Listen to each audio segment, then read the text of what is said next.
the No Limit Selling Podcast, where mindset meets sales and leadership. Hey everyone, welcome to another episode of the No Limit Selling Podcast. And today we have Jeb Blount with us today, who I've wanted on the show for a long time, but things happen when they're meant to happen. So Jeb, welcome to the program. Well, thank you for having me on. I appreciate it. And just for all the audience, my last name is pronounced Blunt, even though everybody in Canada, it's perfect. It's spelled Blount. It looks like Blount, but it's Blunt. No need to be blunt about it, but that will make me remember it for sure. And so one of the most meaningful books out of your collection of 15 was Fanatical Prospecting. What was the reaction to that book when you released it? It was it was an interesting book when we released it because books have they tend to take on a life of their own. And it was one of those books that it started off, we had a really good launch, and then it just picked up a wave. And it was sometime in probably like 6 months after the book launched that it really started going bonkers. And today, across the globe through all media, we sold over 1 million copies of the book. We sold more than 500,000 in the United States alone.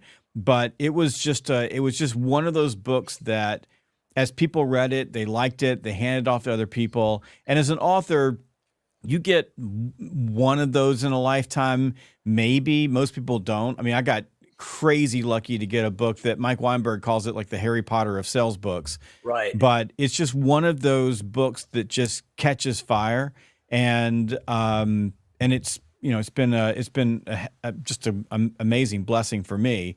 But I tell my publisher all the time is, we may get another one. I don't know which one it'll be, but you're probably not going to get more than that. That's about all you're going to get as an author. So what's kind of interesting about that book is that a lot of the information in there was, stuff that has been around for a little while, but something about the way you put it together. And it's almost as if people leveraged your trust in that methodology that allowed them to be braver. Does that make sense? That's a really good way of putting it. I would say that's true. I think that it's not a rocket science book. I did write it in a way that really connected with people, and I hope that all my books are written in a way that makes it easier to access the information. But I love what you said about giving people permission or helping them be more courageous. I think that is something that the book was able to accomplish. I think a lot of people have leaned into prospecting because the book basically just pulled the Band-Aid off the truth, and that is that we can sit around and try to make this a lot easier or more palatable, or some people talk about how they can make prospecting easy, and I just told people the truth. Like, prospecting sucks. You're probably not going to like it. There's not a lot that I'm going to say to make you like it, but if you have an empty pipeline, you're going to have skinny kids, so you're going to have to make a choice. Do you want to be in sales or not be in sales? And if you're making the choice to be in sales, you're going to have to learn how to fill up your pipeline. Absolutely. It's like one of those things that, what's also interesting is there's a phrase from the Talmud: we do not see the universe as it is, we see it as we are. And so when someone says prospecting, cold calling is dead, it's like, I knew it. That's true. That's right. Even though deep down you kind of know that's not true, but you want to believe it so badly that... Yeah, confirmation bias runs strong in humans, for sure. So we're going to talk about your new book, The AI Edge. But before we get there, how did you intersect with Anthony? I know you guys know each other, but what about the topic made you guys decide to do it together, as opposed to both of you could have done a book on the subject? Why come together? What brought that about? It's a great question. So the impetus of this book was back in July of last year. Mm-hmm. I was in San Antonio speaking at a conference, and I just remember it because I was in San Antonio, and my publisher from John Wiley, the vice president of publishing there, Shannon Vargo, who I've had a long relationship with, called me and said, we really think that AI is hot, and we really think that it's time for a book for AI for sales, and we can't think of anybody we would rather write it than you. Are you interested? And I said at the time, yes, I'm interested. I'm dabbling in AI. I'm thinking about AI. There's a lot of hype around AI. But I talked to Anthony all the time, and he was doing a lot deeper work in AI. And I thought, well, probably with a subject like this, because it is new and there really isn't any guidebook or playbook. Like, you take Fanatical Prospecting, a lot of what's in Fanatical Prospecting, it's not new ideas. It's just rearranging ideas in a way that makes it easier for people to understand. This is all new ideas. It's all brand new. So would you rather have two minds come together who have maybe some different perspectives, but we have different experiences with this new technology, bring us together with our various frameworks and methodologies that we teach, and some of that converges together? If you do an Venn diagram, like some of it would go together, some of it's apart. Is that going to make a better book? And I started after I talked to Shannon, I started thinking about it, and I'm like, I could do this on my own, but would it be as good and robust as if I did it with someone else? So I called Anthony. Are you interested in doing this? He said, sure. Called the publisher back. They went, that's pretty good, because he's there. He works for Wiley as well as me. And then we started writing. Now, the hard thing about this book, Kumar, was that as we started writing the book early on, we would write the book, and then you go to bed at night, you wake up the next morning. I read the Wall Street Journal every single morning. I'd pick up a copy of the Wall Street Journal, and on the front page, and I say copy, these days digital, but on the front page would be an article that would refute everything I just wrote about AI, hilarious. because everything had changed. Or you're in the middle of writing it, and the tech companies were changing the brand names of their different bots as we were going, and you've just written 14 chapters, and you've mentioned this one particular bot or robot or AI, and then suddenly you got to go back and fix the name on all of it because they just changed the brand name on it, and you don't want to be out of date before the book is even in print. So what happened was we really struggled at first to just get content written because it was changing. We were experimenting with it. We were trying it with our own sales teams, and then what really helped us out was that in March, April of this year, you began to see the plateau on all of this massive change. And I was taking a look at, there's a professor I think the University of Texas, but he's got this chart that I actually had to see later on, but it shows exactly what we experienced, which was this massive amount of innovation and change, and then a plateau. And then what we're going to see is a little bit of a dip where people are getting used to it. Some of these things are going to wash out that aren't really workable.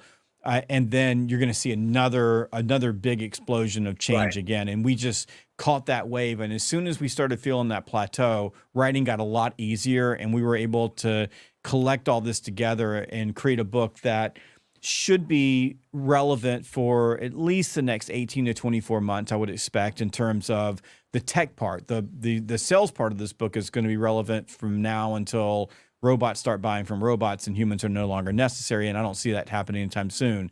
So, but the tech part will probably be relevant for I'd say at least 24 months, and then we'll do a second edition where we'll go back through and we'll either update the tech piece, change some of the ways that we're interacting with bots, change some of the prompts. Those things will adjust, but the core sales message will stay the same. And I want to make this clear for the folks that are listening and watching. This is a sales book, not a tech book.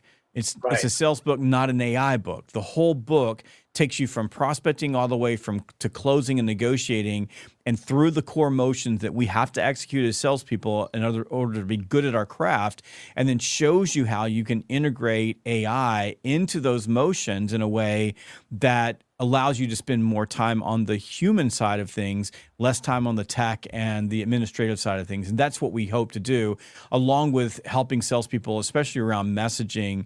When you know how this is, if you've ever started, you've got to build something and you're looking at a blank page. It's really hard to start from nothing. Right. How do you use AI to get you 75% of the way there or 90% of the way there, so that you can iterate those messages and the things that we're writing, and we can do it in a way that we can move faster and we can be more relevant to our customers. So I often think about 2000 BC, some Baghdad, there's two camel merchants. One guy's super successful, the other guy isn't.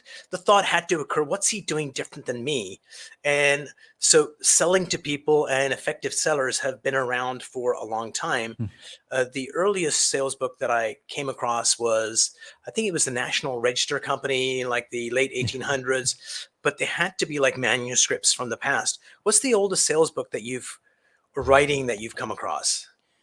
I I think you're in the right place. I think NCR back in the early 1900s, I mean, excuse me, early part of the 20th century, late 19th century, those were their first books. I mean, and essentially what you've described is that industrial level selling has been present in North America. So, and I would say Canada, US, and we can add England, Western world, but in the Western economies has been around for about 125 years. I mean, Right. we've been selling since we were put on Earth, and in fact, there's an argument for the origin of language. Our ability to speak to each other was basically created because we needed to do commerce with each other. We needed to trade and be able to sell to each other. So selling is the beginning of language, and but if we look at the pure industrial sales, 125 years. And what's interesting is when you're working in emerging economies like India, for example, which I love working in India and training in India,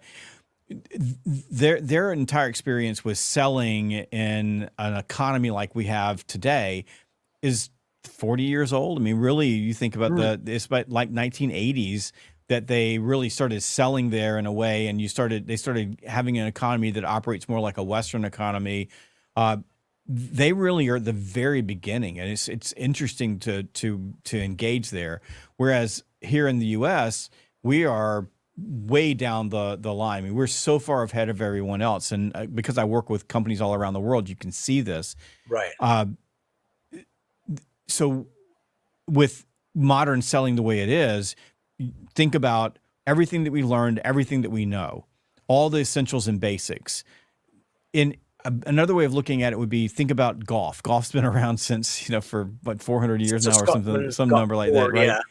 So the basics and fundamentals of swinging a club and hitting a golf ball haven't changed. Now, technology changed. Yeah. My new AI smoke driver smokes it. It's good, right? But and it's way better than the one that I was using, which was about 20 years old.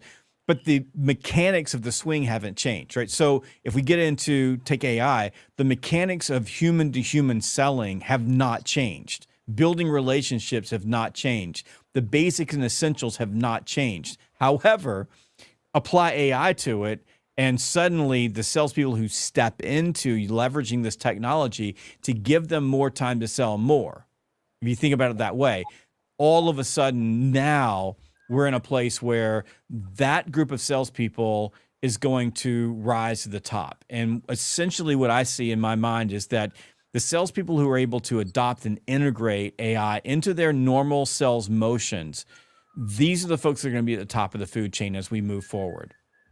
So this would be your target audience, I would imagine. VPs of sales, Yes. sizable companies. So if you were starting from scratch, so let's go into that chapter in your book. Like, how do you use AI to find that prospecting list before you start prospecting? So AI and prospecting, please take it away.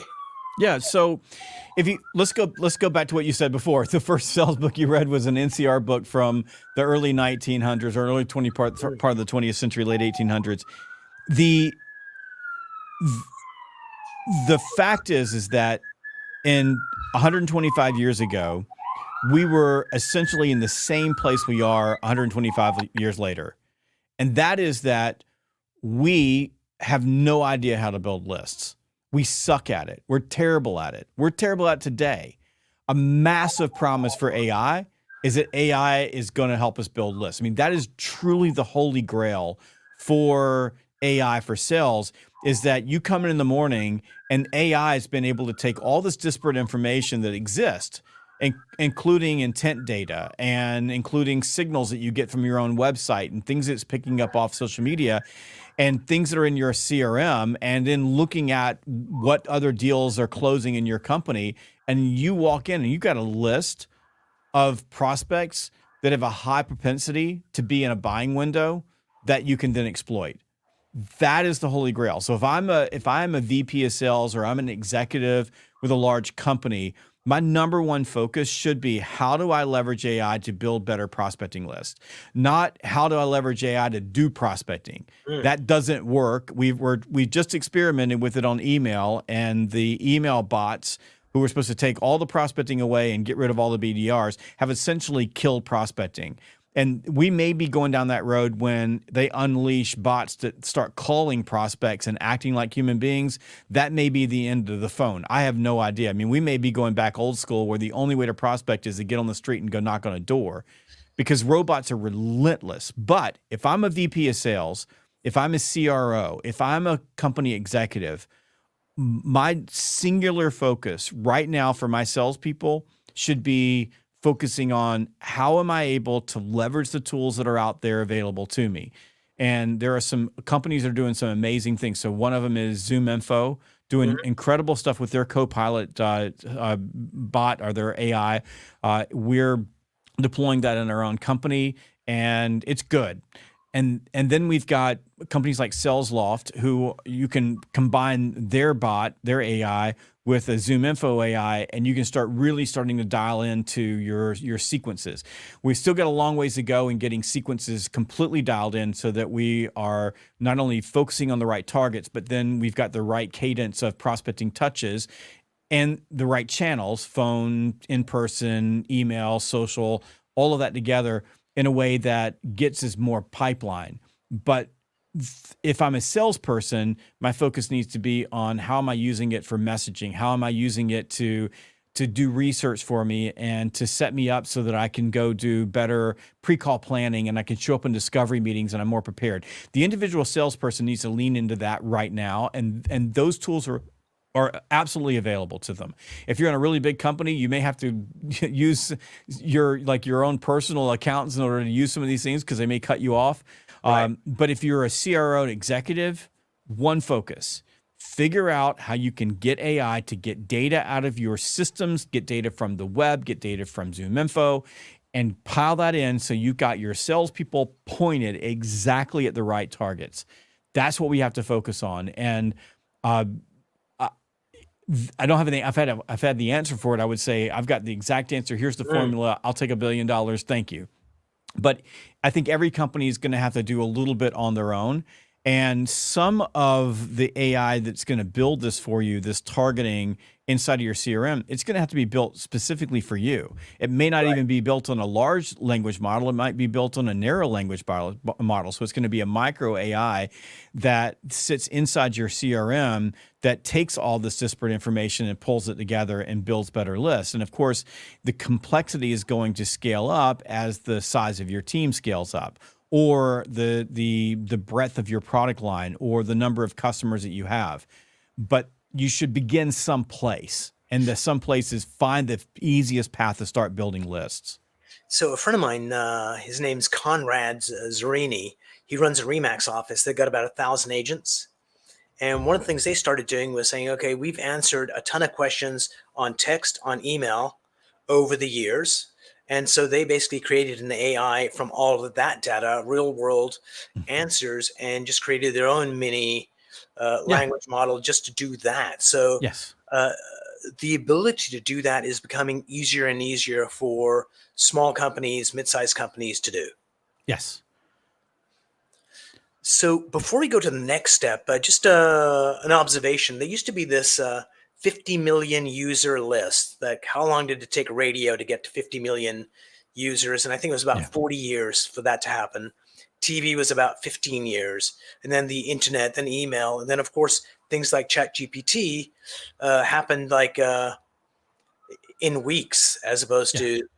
So this ongoing change. The last time I was at a Sales 3.0 conference, there was a partial list at that point of 50 AI companies in the area of sales. Yes. And Mhm. so there's going to be a lot of players out there. Some will win, some will not. But it's like just a validation that this is here to stay. Yes. And either you get on the wave and surf, or you get crushed by the water. It's true. And the warning shot over the bow for all individual salespeople and sales teams and sales leaders is that those 50 AI companies, and I bet I could build a list of 200. Almost all of them will be gone. Mm. None of them, most of them are not going to make it. I mean, there's going to be a handful that are going to make it. And some of them will make it in ways they'll create something unique and they'll get absorbed into another company, or some of them will find themselves in situations where they get merged with another organization and they create something better. Most of them aren't going to be there. One of the core messages in the book is, and this is robot rule number 3, that just because an AI can do something doesn't mean that it should.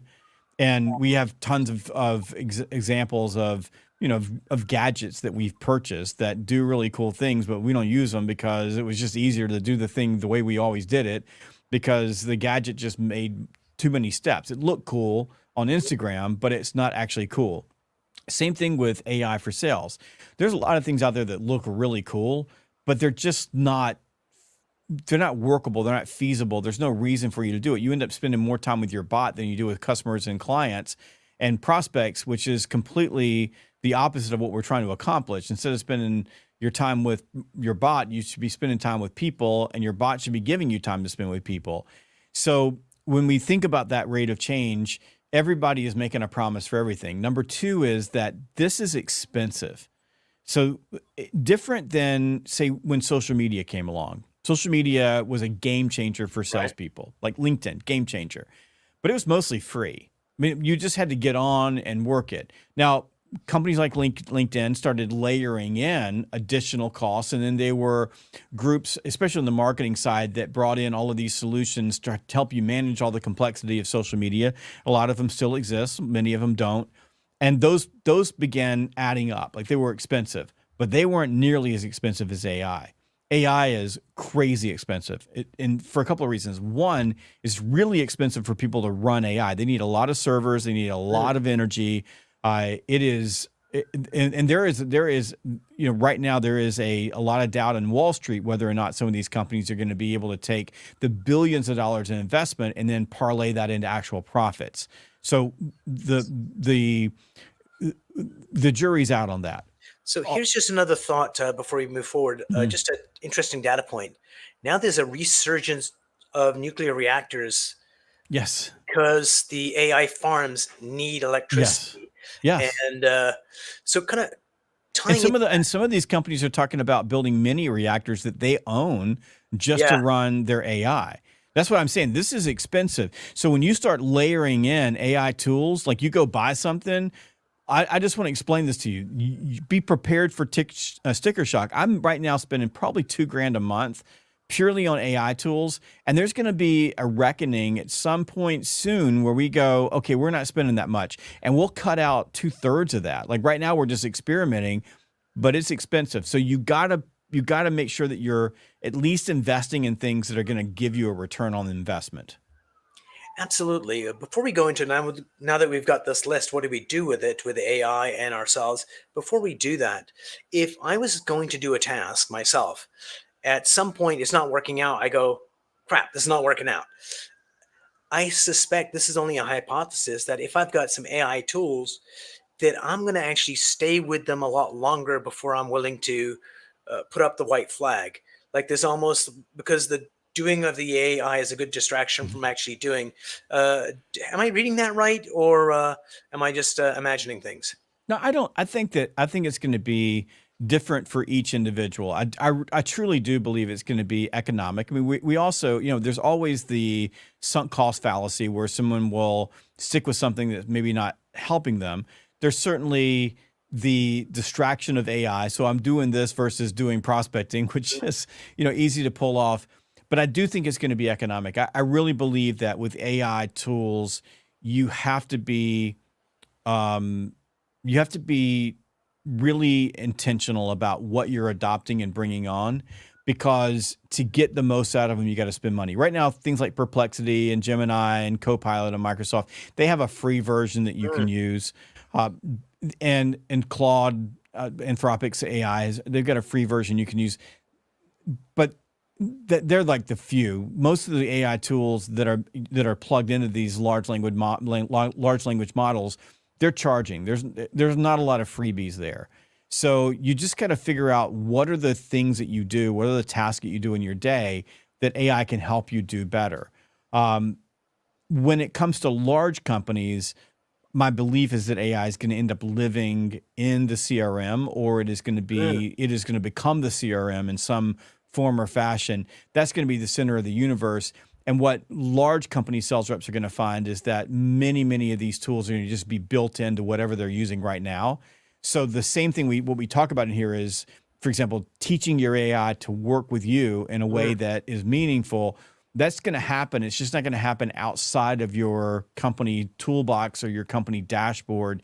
It's going to happen inside your company dashboard. So, for example, if you use SalesLoft, you still have to be able to tell SalesLoft what you want it to write and what you want it to look like. And then you have to be able to go edit your bot, because if you just press send, you're going to be highly disappointed. You're going to make some major mistakes.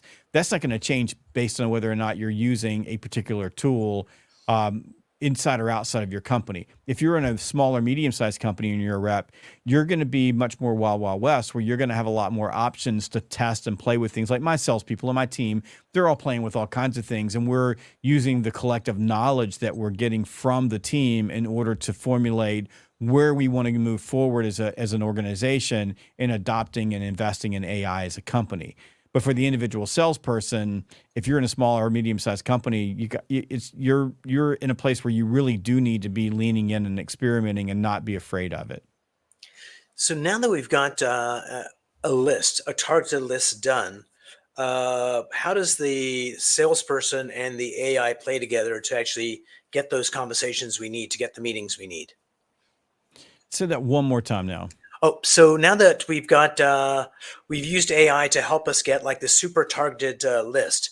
This is your target. Go hunt. Now the salesperson has to go hunt.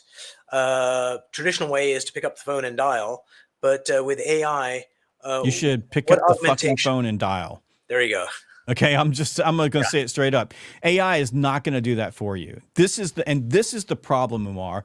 The problem is that you have a bunch of tech companies that are pandering to salespeople and companies, and they're saying we will replace the salespeople Hmm. and let AI do this. And that's what I said earlier. AI has already failed at this at an epic scale. When we let AI take over email prospecting, we had the list. Now AI is going to do the email prospecting in 9 months. Umar, they killed email. If you do a poll around companies everywhere you go in the United States, outside the United States, Yeah. what they will tell you is that their email results from email prospecting have diminished to a point that it's not even worth doing it anymore, because the AI bots killed it. And we've moved into an age where we just Matt Hines said this earlier. It's called the big ignore. So pick up the fucking phone and call people. Get out of your fucking car and walk into a door and go have a conversation. It is your job as a human being to go interact with other human beings, and AI is not going to do that job for you. And we're clear about that in this book. There is no easy button that is going to change that, because the moment that AI starts trying to take the place of you, first of all, as a company, if I'm a CEO or a CRO or a VP of sales, Right. you got to recognize the damage that's going to do to your brand and how it's going to disrupt your sales, because people don't want to buy from robots unless they're buying something off of Amazon that they can already Right. trust. But if your salespeople aren't out talking with people, this doesn't work. If your salespeople aren't leveraging their human advantage to help people make decisions through complex selling situations, this isn't going to work. If your salespeople are spending more time with their bots than they are with people, they're doing AI wrong. That's what we have to recognize. There isn't AI built the list. Now, what's AI going to do next? AI helped you with the list. The next thing is you have to go talk with people, because the more people you talk with, the more you're going to sell. Sorry, you got me on my soapbox on this, but No, no, this and is that's what what's we need to happening hear. right now. Yeah, the hype is we're going to take over the job of your salespeople, and my frustration with this and my anger about this is that slowly but surely these tech heads who are building, they're building tech that's seeking a solution, a solution that's seeking a problem. They're just breaking sales completely, because what's happening is executives now, because they've been inundated by AI generated drivel for the last 9 months, we're going on 12 months now, they are just disconnecting completely. If you go poll executives, they'll tell you, I don't respond to any more emails because they're all from robots. So if you're a well-meaning salesperson and you're trying to just communicate one-to-one, you're probably not getting through. Interesting. So the phone is the way, but uh, so getting the mobile number is like critical because for folks to get through. So what's your best advice for salespeople to? You need to have that phone conversation. The VP of sales is your target. They're well guarded and inundated. How do you get through other than just persistence and call early, call late? Persistence, call early, call late. You know, you can use data tools like a Zoom Info or a Seamless or Apollo. You can use those tools and you can get cell phone numbers off of there, which I do. You can go meet them at conferences. You can make sure that when you're interacting with people, you get their mobile numbers. But the only way of getting through is you got to pick up the phone and you got to call them. And like that doesn't mean that you wouldn't send an email, and it certainly doesn't mean that you're not going to connect with them on social media. And if you have the means to do it, go walk through their door or even send a snail mail. A guy sent me a handwritten note the other day. I picked up the phone and called him because it was a really nice note, even though it was a sales call. It was a sales note. So you got to go do those things. We're not going to take away that burden. You have to go talk with people. And it's, when you say they're well guarded, they were well guarded in 1990. It was hard to get to people then. So you're going to have to learn how to use voice messaging, and you're going to have to learn how to send video messages, and you're going to have to learn how to engage them in unique ways on, say, LinkedIn. You're going to have to learn how to walk up to them at a conference and have the courage to say hello to them. You're going to have to do that, and you're going to have to pick up the damn phone and call people. Hallelujah. Praise the Lord. So tell me about a chapter in the book that I haven't asked about that people need to know about. So they go, oh my God, I need that book. Yeah, I think that this is probably not going to be something that's going to like drive people to, hey, I got to use the book. So throughout all the chapters, we have hundreds of prompts. So if there's nothing else, then we'll show you, for example, how do you, if you're, let's say you're a field sales rep and you're walking into a door, how can I use AI to give me a couple of questions that I can ask walking in that would be relevant to that particular business? That's a prompt that's in there. But my favorite chapter is a chapter on writing and messaging. And I believe it's chapter 19. Let's see here, make sure I've got the right chapter. Yeah, it's chapter 19. It's called If It Quacks Like a Duck. So chapter 19. Wow, I turned right to it. How about that? So this, I think, is probably the best chapter in the entire book. And it's about what happens when people realize that what you gave them was AI generated and the damage that can do to your relationships. So that chapter leads into what the salespeople need to do to be able to use their AI to build better sales messaging. This is a big topic for salespeople everywhere. Always has been. What do I say? What do I write? What should my message be? And AI offers us just an endless ability to create messaging faster, but it walks you through what happens when you don't invest in your own understanding of grammar and how things should be written. It walks you through what happens when you trust your AI, because it will lie to you. It lied to me yesterday. I was looking for a study on ChatGPT, and it cited a study from the University of Florida that never happened. It didn't even exist.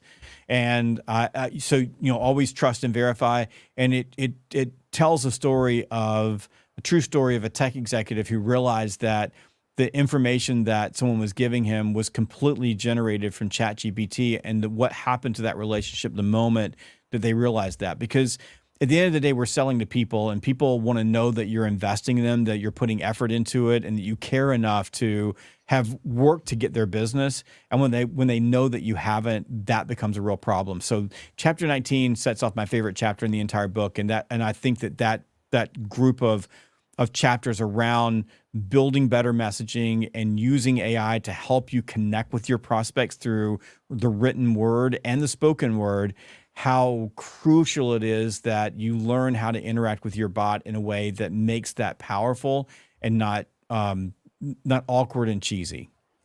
So the underlying theme of the conversation so far today, I would say, is trust. To Trust some in extent, yourself, yeah. trust in the system, because ultimately the sales relationship is one of trust. where the person that is buying from me trusts in me and through association in the product and service that I'm providing or the reviews.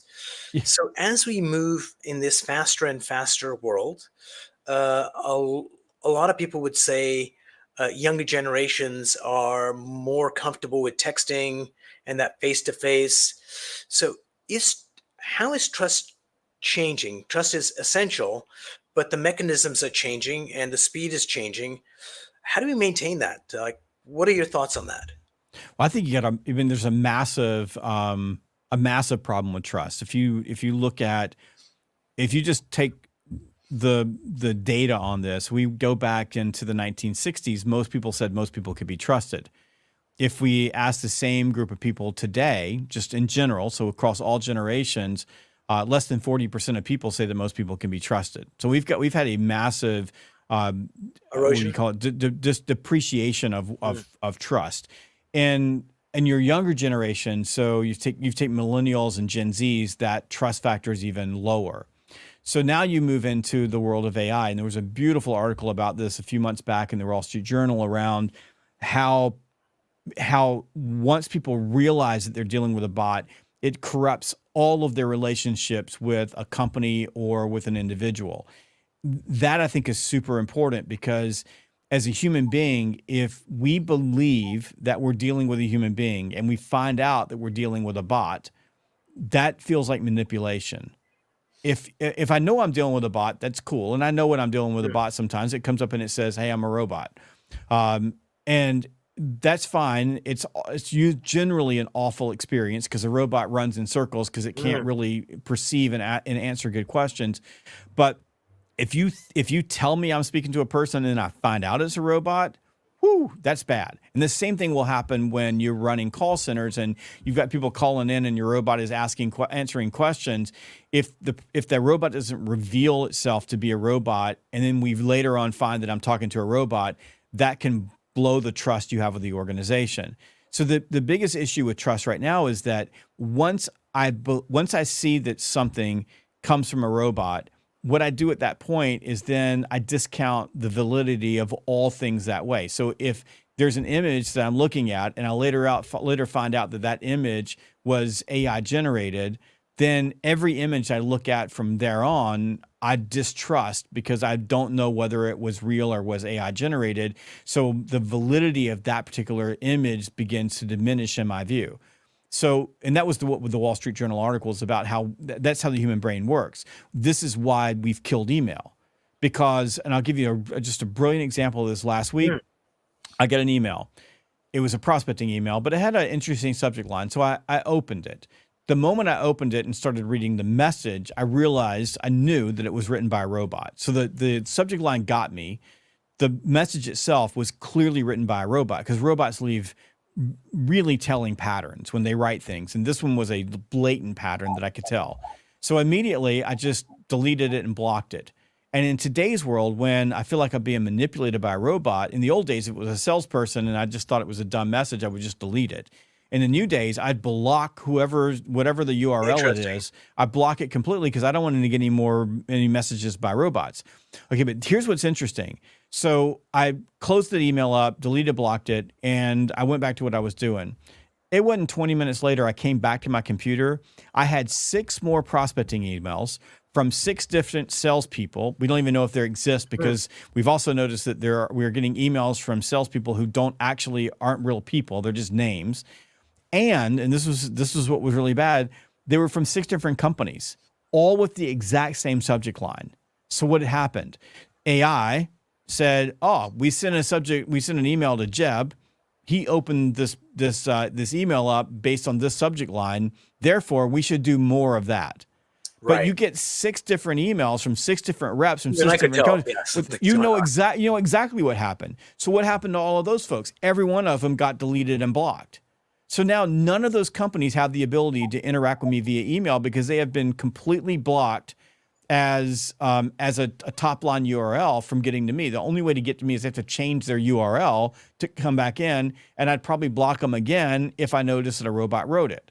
So that's what's happening right now. That's what we're entering this period of time where your messaging is getting ignored by executives, because you imagine if you're a CEO of a company or a head of sales or a CRO, that happens to you a couple of times and you're like, I don't have time for this. I don't have time to try to filter out the ones that are real from the ones that are bots. So therefore, all prospecting email is never going to get opened. That's the problem that we're facing right now. Interesting. And so from a trust standpoint for salespeople, Chris Bill from Connect and Sell said this first, and I've repeated it a bunch of times, but I want to give him credit for it. He basically explained that in the world of AI, where everything can be faked, music can be faked, songs can be faked, voices can be faked, the only thing that can be trusted is what you and I are doing right here. Synchronous real-time conversations with another human being. And if they figure out how to fake you on video, then the only thing that will be trustworthy will be in person. So trust. I mean, what you said about trust, profound. You absolutely nailed it. So this trust factor is a big deal. But let's just think about it at a base human level. If I'm a buyer and you're a seller, I respect you more when you invest in the process with me, when it means something to you, when you're trying, when you're demonstrating that you really want my business. I have less trust and less respect in you if you're AIing it in. Like all of your work is generated by an AI. All of your follow-up is by an AI. Like you have no human touch on it whatsoever. Then I know that you don't really care about me. I mean, you can just push that button a million times. I'm not that important. So suddenly, from being a trusted advisor or being someone I'm building a relationship with, is you're just one of many that are all the same. And how am I going to make a decision? I'm going to make a decision based on how much it costs, not the value that you deliver, because you never got the opportunity to demonstrate that value because I don't trust you because you AI'd it in. So I think that's where we have to start thinking as salespeople. You've got to step in the shoes of salespeople and are your buyers and leverage your human advantage. Yeah, the word that came up as you were describing all of this is betrayal. It's like Yes. when you're pretending to do that. So there's a Yeah. trusting I could lie to you about something. Our system does this, which is erodes the trust.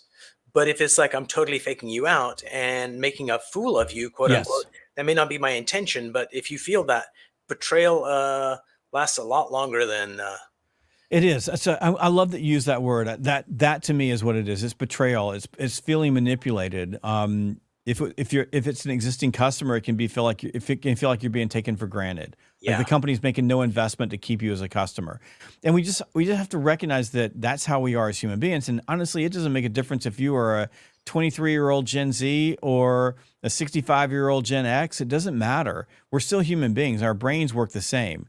And this fallacy that Gen Z just wants to text is completely bogus when you start looking at all the studies of how Gen Z is spending so much more time with each other in person, building relationships The because, experience, yeah. yeah, because they've realized that being by themselves and sitting around poking around on a phone all day long is lonely, and it creates a lot of other issues as a human being for you.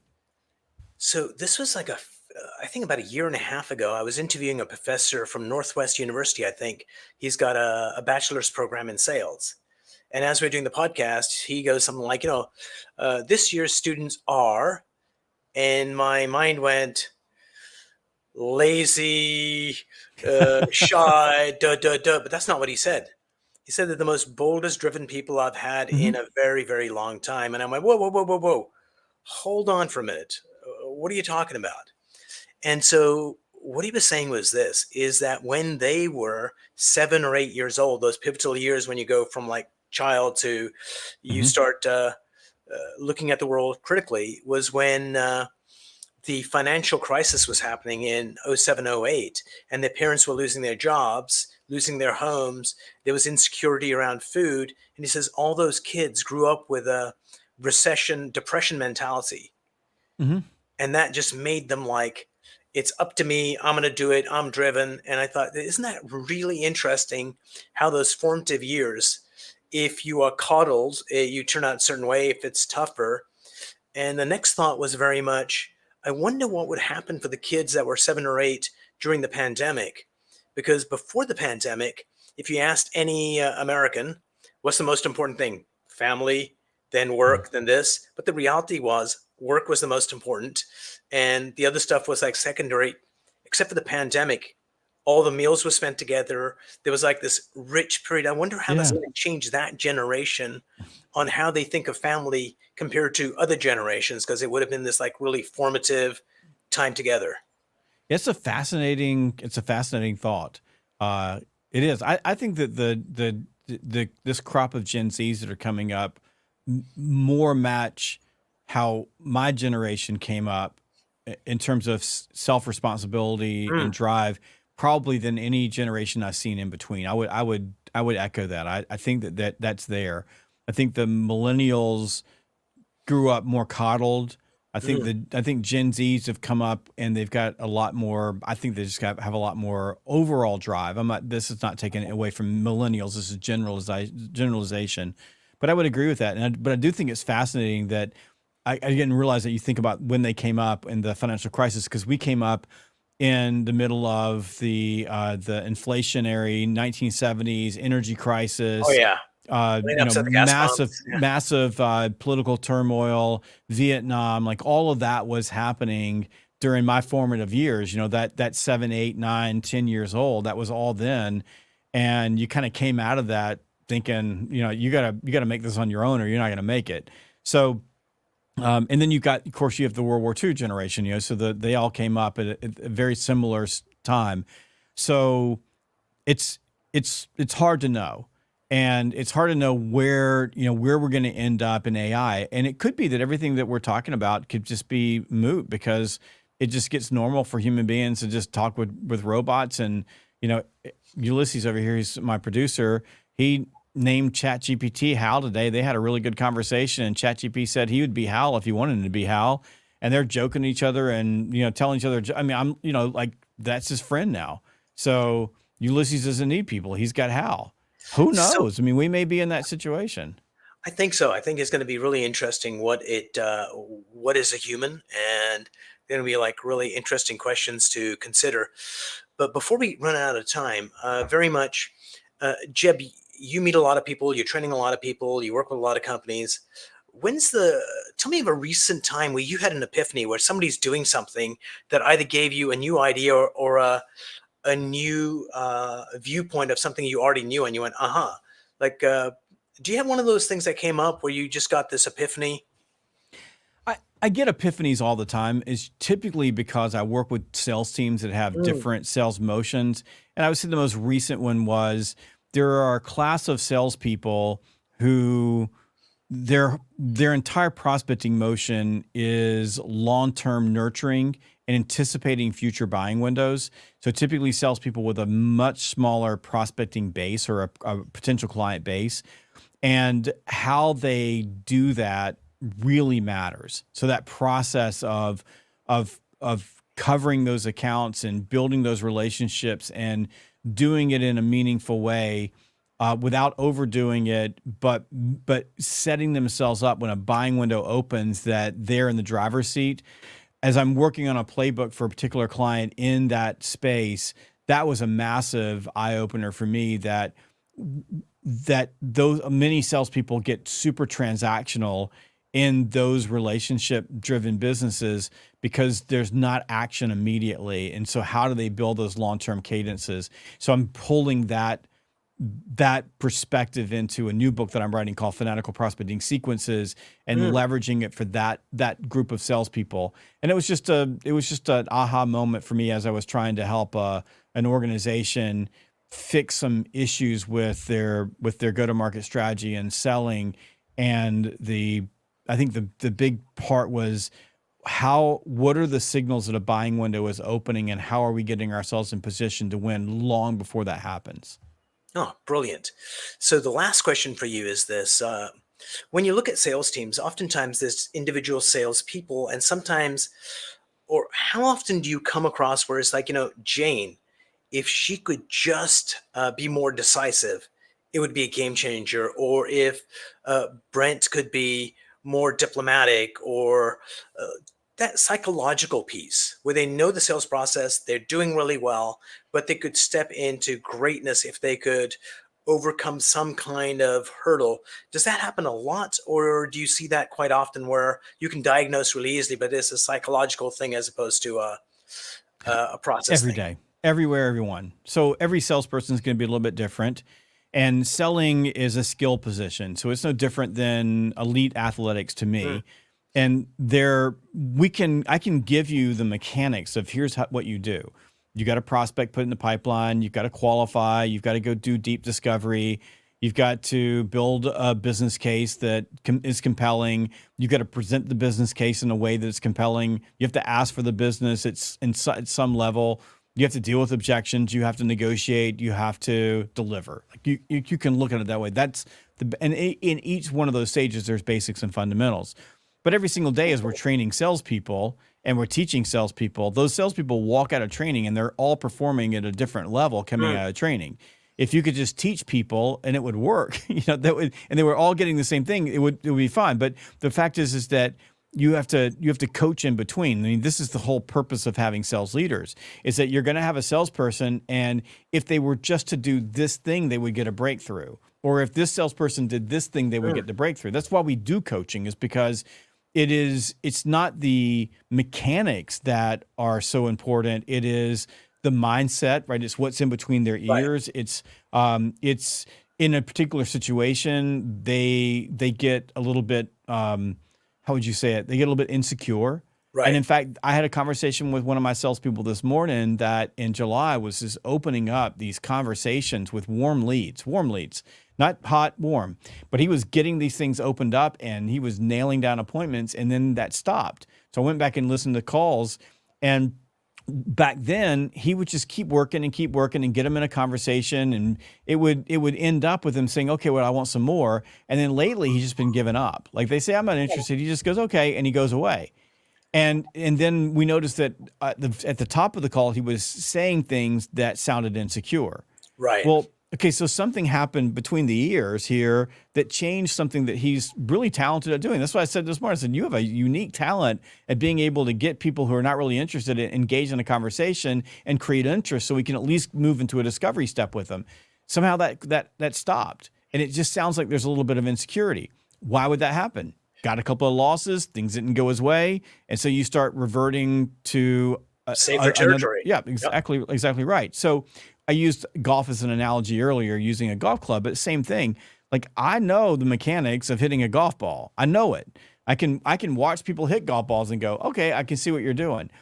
And I played yesterday and I hit some brilliant shots, also some really crappy shots. Why did I hit crappy shots? Well, why did I hit brilliant shots? I mean, if you think about Right. it, it is, what was I thinking on that hole? Was I staring at the water instead of the hole? Or, I have a tendency of getting my arms out too far from my Mm, body. So what did on that shot, did I not pay attention to telling myself I needed to do this? If my coach was sitting next to me, we would have fixed it right there on yeah. the golf course, right? But he wasn't there. So I'm having to fix that on my own. And the reason that I go to a coach and spend time with a coach is because my coach can see things I can't see. And then when I come back from coaching, I'm typically a better golfer, but allow a month to go by, and what happens? Old habits come back into play. The things that I'm used to doing come back into Right. play. My self-doubt comes back into play. I make a couple of really bad shots, and then I start adjusting and I over adjust. All of that's in play. And it's the same thing in And sales. and even Tiger Woods does that. He gets the yips Yes. now and then. Yeah. So kind of my area of expertise is resolve one issue in 1 month guaranteed. And is very much, I'll just tell you a quick story. One of my realtor clients, he's got a belief in his head, I'm too young for this business. Yeah. And so cure that in a month, and just sets the world on fire. So we don't teach him a thing about selling or real estate, but just get that belief out of his head, Yeah. and it does magic. And at the end of the day, it's humans are still going to be here. Uh, I think paperwork might be here longer than humans, but humans will be here for a long time, and AI is going to augment. Yes. Uh, Jeb, thanks so much for being on the show. It was insightful, and I'm going to be looking at the transcript to go back to some of the notes and some of the things you Good. said. Well, when you go back, look at the part that says pick up the phone and call people. Go have a conversation and talk with people, because that's what we were put on earth to do. And I love that analogy with the I'm too young to be here. I mean, I totally get that. Like, I understand like that self-doubt you put in, and that's the thing. Like, that's human. So go be human. Go be human. Stay for a second after the show ends to go in the green room. Okay. The No Limit Selling Podcast, where mindset meets sales and leadership.